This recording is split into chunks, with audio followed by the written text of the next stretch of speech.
mezelf als een mix van een meisje uit Brussel en Kosovo.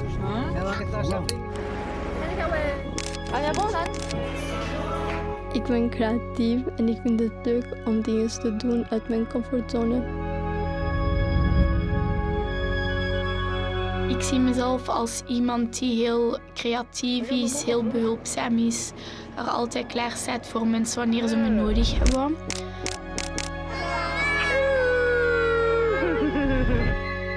Ik zie mezelf als een jonge volwassene die het probeert te maken. Hè? Op een goede manier natuurlijk, voor de familie, voor zichzelf, voor mijn toekomstige kinderen, inshallah.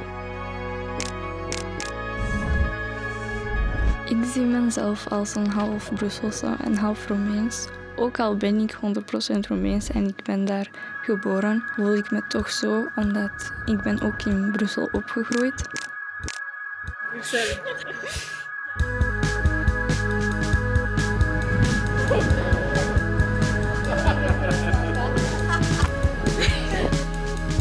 Denk.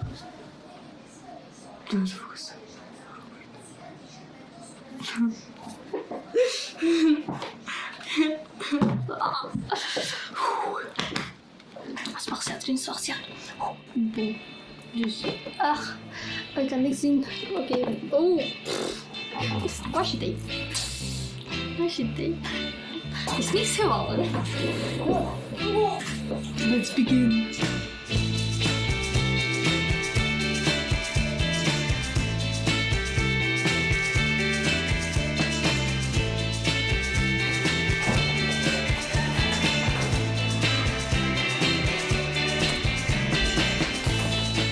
Ik ben Rina, ik ben 17, ik ben geboren in Kosovo. Dat doet al 8 jaar dat ik in Van Kalken aan de Leg woon. Ik woon daar in een appartementsblok met mijn moeder, papa en broer. Maar de beste part is dat mijn nicht woont naast ons aan de hoek.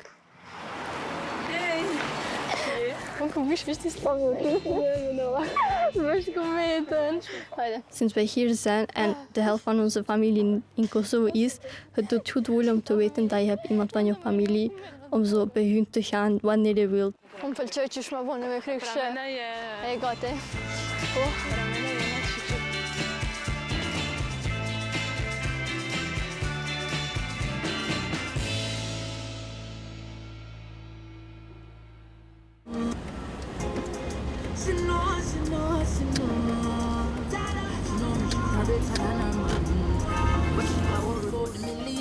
The millions, yeah.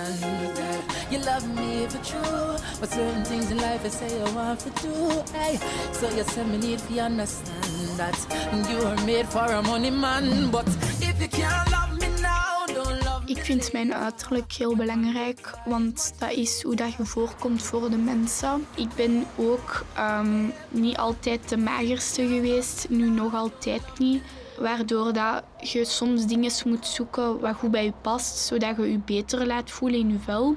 Voor mij was dat vooral make-up, zoals eyeliner en mascara zetten. Ik vind dat gewoon geweldig. En dat doet mij ook zo meer geloven in mijzelf. Zo dat ik er goed uitzie en dat je niet altijd moet zijn hoe dat ze eruit zien op Instagram en zo. Ik ben Solina en ik ben 18 jaar oud. Ik woon in Lembeek samen met mijn ouders en mijn hondjes. Ik ga in Brussel naar school omdat ik in Halle niet zo'n goede ervaringen heb gehad.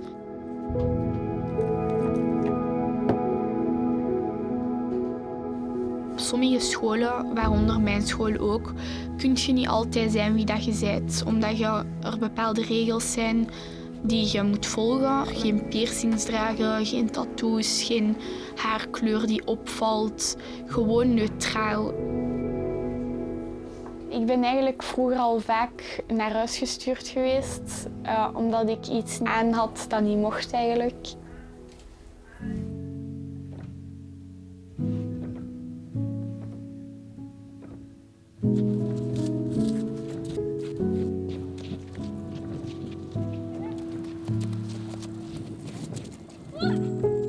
Vroeger, toen ik kleiner was, dan was ik een beetje in de parkjes en dat om een beetje voetbal te spelen. Maar dat is allemaal voorbij, jammer genoeg. Ik heb altijd op provinciaal niveau gespeeld. Ik heb een paar kansjes gekregen, maar ik had er de discipline niet voor om op hoog niveau te spelen. Jammer genoeg. Mais il joue bien, lui. Hein. Mais il doit donner un peu plus vite sa passe.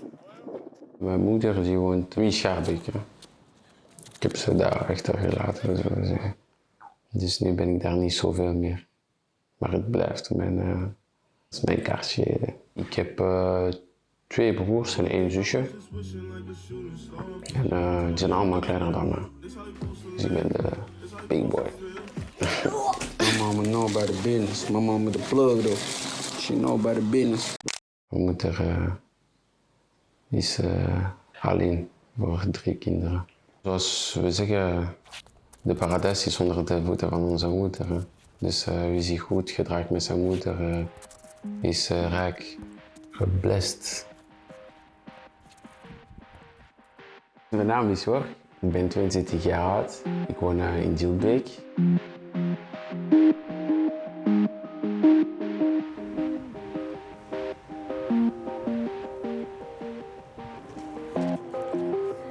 Ik had een leuke kindertijd. Ik kan niet complainen zoals mensen en zo zeggen van mijn kindertijd was een ramp, ik was getraumatiseerd, ik had gewoon drama. Nee, ik had echt een mooie kindertijd en ik heb dat op een mooie manier beleefd. Als kind was ik heel vrij wanneer ik in Roemenië was. Ik had een hele grote tuin en ik kon daar mijn passies uitoefenen. Ik mocht alles doen wat ik wou. Ik deed toneelstukken, ik was de hele dag aan het spelen. Het was de beste momenten van mijn leven. Ik was heel blij, ik was gewoon alles was gewoon perfect. Hallo allemaal, vandaag zijn we zaterdag. Het is 19 juni, het is 1 uur en ik ben hier samen met mijn gezin. Zeg allemaal hallo. Hallo. Mijn naam is Romana, ik ben 17 jaar oud. Ik ben in Roemenië geboren en ik woon al 6 jaar in Anderlecht.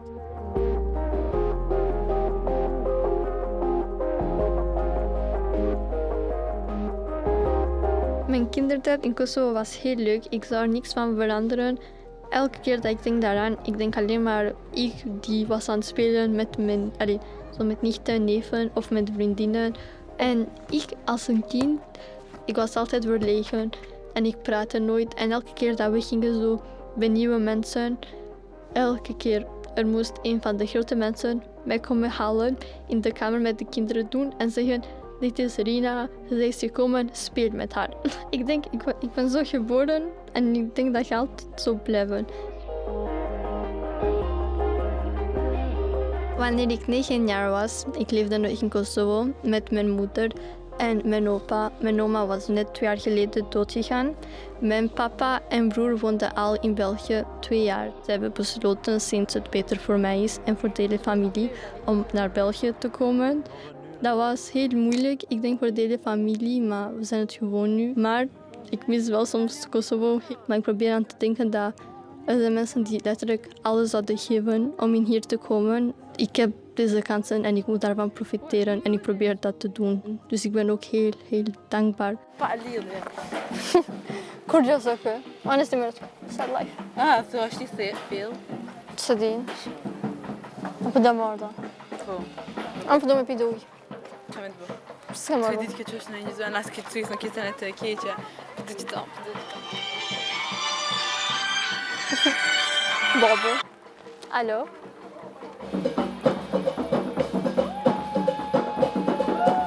Po që matë të ngallëzu, ja ku marrë kamerën në Kosovë e kejtë.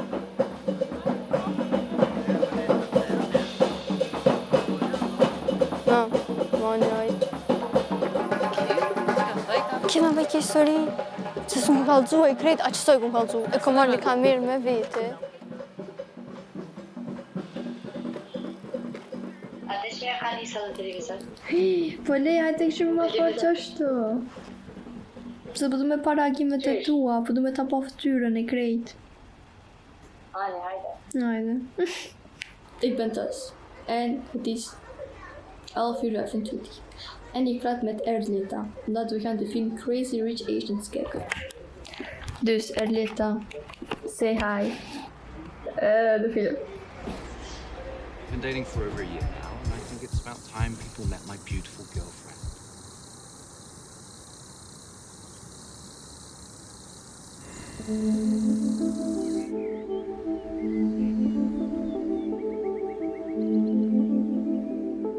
Ik kom van heel ver. Ik had niet zoveel hoop. Ik had veel problemen als kind. Misschien dat ik niet had moeten hebben. Maar die mij toch wel sterker hebben gemaakt. Thuis was het een beetje moeilijk. Ik begreep mijn moeder niet altijd. En dat gaat door en dat gaat van naar school toe. Rondlopen mij misschien opgekropte gevoelens. Het gevoel hebben dat mensen je niet verstaan. Dus ik sprak eigenlijk nooit, maar ik barst meer uit. Dat was de manier hoe ik mij kon uiten. Ik was een probleemkind. Als ik met iets niet akkoord was, dan was het altijd violence. Ja, weet je, ik heb veel blijven zitten en ik ben niet de beste student van de wereld. En ik heb heel veel blijven zitten. Maar ik heb nooit opgegeven.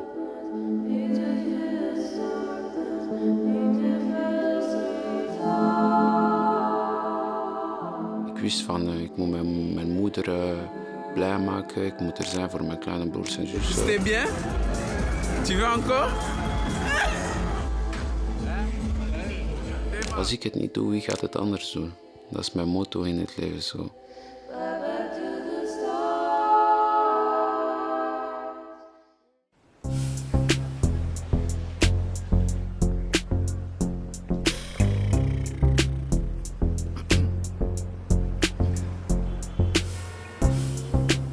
Zes jaar geleden heeft mijn moeder besloten om te verhuizen.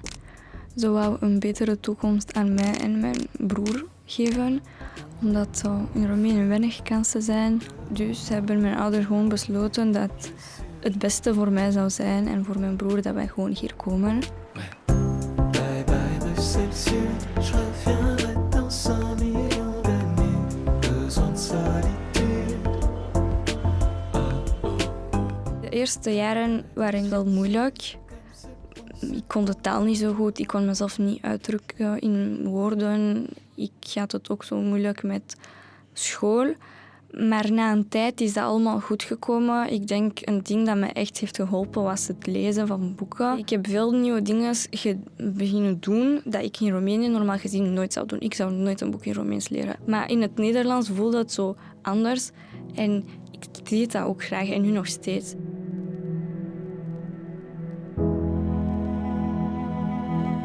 Roemenië is mooi en ik hou van mijn land, maar ik denk dat in België wonen en zeker in Brussel veel beter is. Dus ik zal dat nooit opgeven.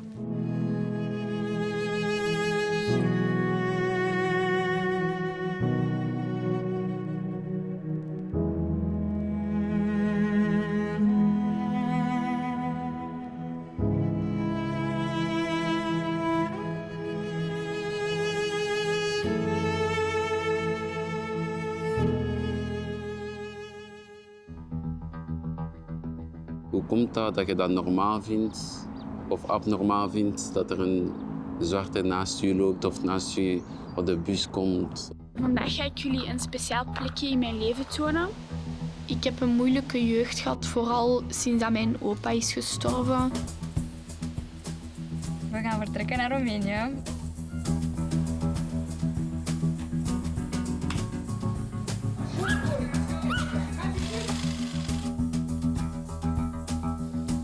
Ja.